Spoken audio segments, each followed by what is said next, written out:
vidéo sur le temps qui passe et ces deux périodes qu'on appelle la jeunesse et la vieillesse. Voilà, comment les appréhender, qu'est-ce que ça fait à l'intérieur et qu'est-ce qu'on peut devenir, sachant qu'on a toujours le choix de qui on veut être. Alors, je suis désolée, cette vidéo, j'ai eu l'inspiration en fait et je l'ai faite dans ma voiture. En toute sécurité, je vous rassure, mais donc il y a le bruit de la voiture. Donc imaginez-vous que vous êtes avec moi et qu'on est en train de discuter tout simplement dans la voiture. Parce que je n'ai pas pu la réenregistrer, ça me prend beaucoup de temps. Donc voilà, c'est spontané, c'est tout à fait dans le ton de l'émission. Je vous souhaite une très bonne écoute. Et pour ceux qui sont intéressés par ce texte du général MacArthur en 1945, vous pouvez le trouver sur Google en tapant hymne à la jeunesse, ou alors la jeunesse, général MacArthur, et vous les trouverez. Après 40 ans, ce serait la période où on est entre deux, où on se rend compte de la finitude de la vie, et on se dit qu'on en a quand même fait la moitié. Et on est peut-être plus conscient de ce qu'on voudrait faire, de ce à quoi on doit renoncer. Peut-être qu'on se dit, c'est le moment ou jamais de faire des choses que je ne pourrais plus faire par la suite parce que la vieillesse arrive. Donc il y a une prise de conscience à la quarantaine. C'est généralement ce pourquoi on parle de crise de la quarantaine, ce que les psychologues appellent la crise de la quarantaine, et qui fait que justement il y a cette prise de conscience et le fait de se dire, je suis plus jeune, donc déjà il faut pouvoir renoncer avec grâce à sa jeunesse, et puis se dire bon ok, je suis à la moitié, qu'est-ce que je fais? Donc généralement il y a une crise, donc on peut avoir du mal à renoncer, on résiste quelque temps. Il y a des personnes qui résistent tout le temps et qui ne passent jamais au-delà, qui ne dépassent jamais cette crise, qui ne veulent rien savoir, ils veulent rester courir après le jeunisme et se faire croire, rester dans l'illusion. Et justement, ils sont friands, je retombe quand même sur mes pattes, ils sont friands de qu'est-ce que vont penser les autres? Est-ce que les autres me trouvent jeune? Est-ce que ça fait jeune si je pratique tel sport ou si je fais les choses de cette manière ou pas? Voilà. Donc chacun a sa manière de voir les choses. Moi je sais que j'ai passé la quarantaine depuis longtemps et que j'ai jamais voulu faire mon anniversaire des 40 ans. En plus, je suis pas du tout anniversaire, donc ça m'intéresse pas. Mais j'ai jamais voulu le faire parce que ça voulait dire je passe à la quarantaine, donc je refusais net. Et je sais qu'après, bon, ça a continué, ça continue toujours. Mais maintenant, je suis moins dans l'illusion, mais je voulais rester dans l'illusion que je vais rester jeune. Alors toutes les personnes qui me disaient, alors c'est vrai pour les femmes, c'est vrai pour les hommes aussi, hein. Toutes les personnes qui me disaient ah tu fais jeune, etc. Alors là j'étais encensée, j'étais très contente et je faisais tout pour trouver les petits trucs qui pourraient faire que je puisse rester jeune. Voilà, parce que la société nous demande, c'est un modèle qui nous est prôné par la publicité, les séries, etc. Il faut rester jeune. Rester jeune, oui. C'est impossible de rester jeune. Parce que le temps passe. Hein. On est enfant, on est jeune donc. Puis à un moment donné, on va être vieux. Il faut au contraire valoriser la vieillesse. Pas avoir peur de ce mot. Je sais que les adolescents, sentent très très bien les choses des adultes. Essaient d'appuyer là où ça fait mal. Peuvent nous dire oh ça fait vieux, c'est vieux tel truc, c'est un vieux mot, une vieille expression des années 80, des choses comme ça. Mais revendiquer le fait d'être vieux, parce que on est vieux, c'est bien parce que quand on est vieux, ça veut dire qu'on a l'expérience, on ne va pas voir les choses de la même manière que quelqu'un qui est jeune. Justement, on va justement pas faire les mêmes erreurs. Après, il y a deux manières de vieillir, vous le savez sans doute, hein, la manière aigrie, le fait d'être amer, d'en vouloir à la terre entière, de devenir vieux, ou parce qu'on doit renoncer à des choses que maintenant on ne peut plus faire parce qu'on est vieux et donc on en veut à tout le monde, voilà. Et puis il y a une manière sage de considérer qu'on arrive à la vieillesse. C'est la meilleure manière qui puisse être, selon moi, c'est d'accepter son âge, l'âge biologique, qui n'est pas forcément l'âge de nos artères, ni l'âge de notre esprit. On est aussi vieux, je me rappelle là justement un texte, alors je ne me souviens plus de la référence, je vous la mettrai dans la description de la vidéo, qui dit vous êtes aussi vieux que votre désespérance, que votre manque de courage, le fait d'être, voilà, de voir les choses en noir, et vous êtes aussi jeune que votre émerveillement, que votre joie, que votre espoir, etc. Donc en fait, c'est pas une question de biologie, le fait de se sentir, d'être même jeune ou vieux, c'est vraiment une question d'état d'esprit. C'est ce que dit ce texte. Et donc, en fait, être jeune, c'est un état d'esprit et non pas rester jeune. Vous voyez, parce que quand on dit rester jeune, ça veut dire qu'on résiste de toutes nos forces. Soit on met une cale, comme dirait mon père, on met une cale par rapport à l'âge, voilà, on n'avance plus. Donc, bon, évidemment, c'est dans la tête, hein, on s'imagine qu'on met une cale et puis voilà, on se dit, voilà, j'ai 40 ans, 45 ans, voilà, je ne vais pas au-delà. Et puis, on essaye de résister, ce qui est impossible, parce que la vie, c'est le changement. Et le changement, ben, dans le changement, il y a la jeunesse, avec la croissance, on arrive à maturité, on arrive à une certaine apogée, puis on arrive à la vieillesse. Jusqu'ici, on ne vit pas encore jusqu'à plus de 100 ans, enfin pas de manière générale.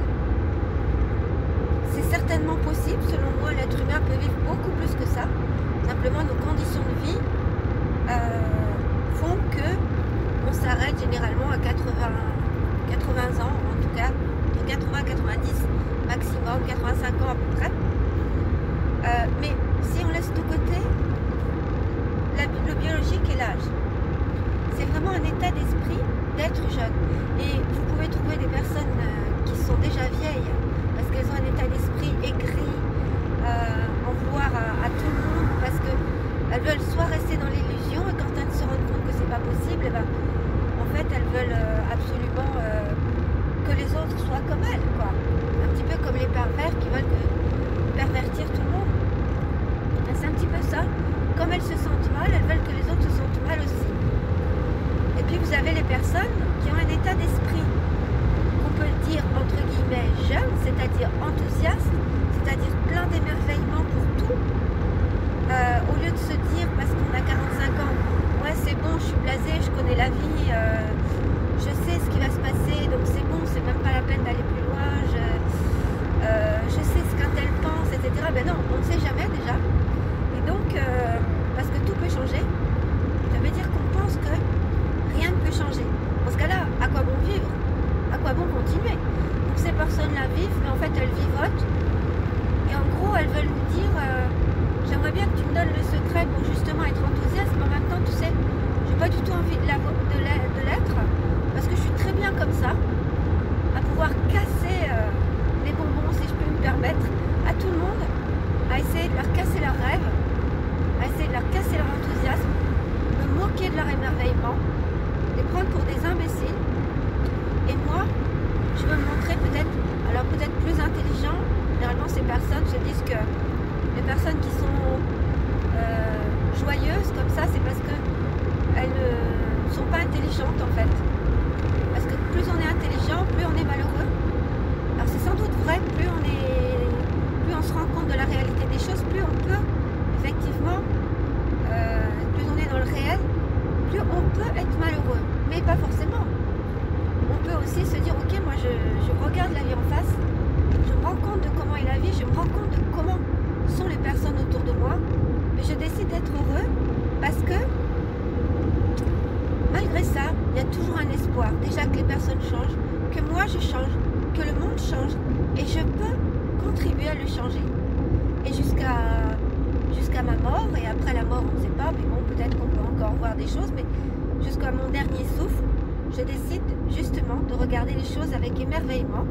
Cette vie qui m'a accueilli, ce corps qui m'a accueilli, je leur dis merci, j'ai cette gratitude et je suis émerveillée de toutes ces grâces, de toutes ces beautés.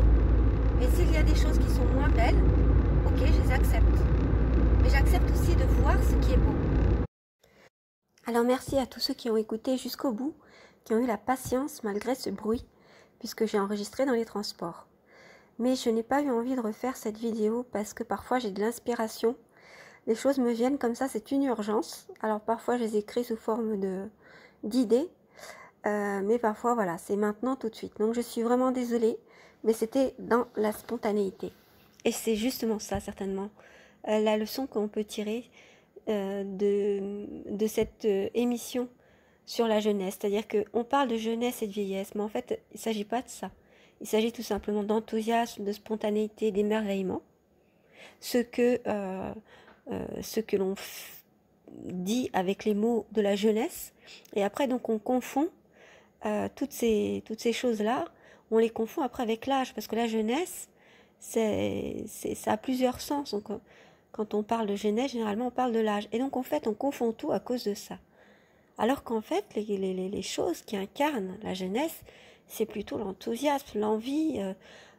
C'est un peu comme le germe, vous savez, le germe qui sort de la graine et qui a une force énorme pour justement percer la graine et ensuite percer la terre pour arriver à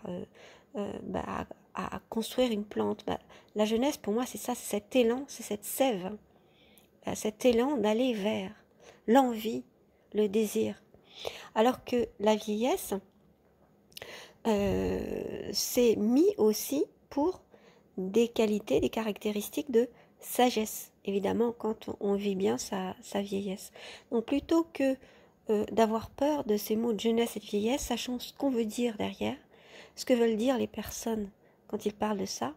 Et en fait, la recette, selon moi, ça serait, tout en étant vieux et en acceptant de l'être, en renonçant avec grâce à sa jeunesse, eh bien en fait, se montrer sage, parce que justement les années nous auront donné l'expérience, et donc il faut apprendre à apprendre de son expérience. Évidemment, il y a des tatis d'aliens, il y a des personnes qui sont amères, qui veulent rien savoir, qui restent bornées, donc qui vivent 100 ans, qui vivent 10 ans, ils n'auront rien appris, quoi, en fait, et qui restent dans leur orgueil, bien qu'ils y restent, c'est pas grave.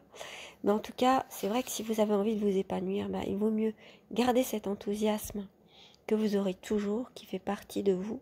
Ne le perdez pas en amertume, ne perdez pas votre espérance, votre envie, votre désir.